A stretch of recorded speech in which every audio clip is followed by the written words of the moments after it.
भारतीय जनता पार्टीचा जो विजय दिल्लीतील जनतेने जे त्यांना फार मोठा विजय जो दिलेला आहे त्याबद्दल दिल्लीतील जनतेचं मी धन्यवाद देतो।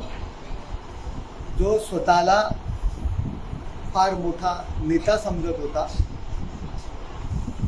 गरिबांचा देवता स्वतःला समजत होता आणि पंतप्रधानांपेक्षा मी मोठा आहे, मी पंतप्रधानांना मानत नाही अशी त्यांची भूमिका होती।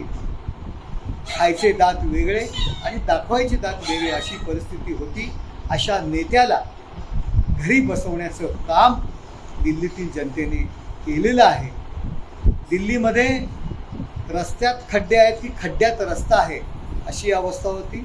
इतक्या वर्षात शुद्ध पाणी देऊ शकले नाही, परंतु रस्त्यावर दारूचे अड्डे देऊ शकला।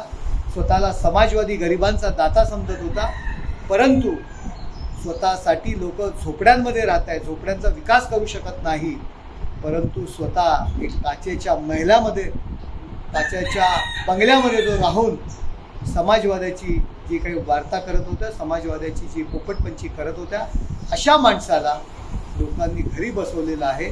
आणि काँग्रेस ज्या दिल्लीमध्ये बसून ज्यांनी देशावरती राज्य केलं, गांधी घराणं जे दिल्लीमध्ये बसून त्या संपूर्ण देशावर राज्य करत होतं, त्याच दिल्लीमध्ये राहुल गांधी यांना त्यांनी घरी बसवलेलं आहे। पुन्हा इटलीकडे पाठवण्याकरता आपल्या आजोळी पाठवण्याची व्यवस्था दिल्लीतील जनतेने त्यांच्यावर आणलेली आहे। त्यामुळे दिल्लीतील जनतेने मी आभार मानतो। याचं पूर्णपणे श्रेय माननीय पंतप्रधान नरेंद्र मोदी हे देशासाठी करत असलेले काम, अमित भाई शाह आणि JP नड्डा यांचं नियोजन याला मी देतो।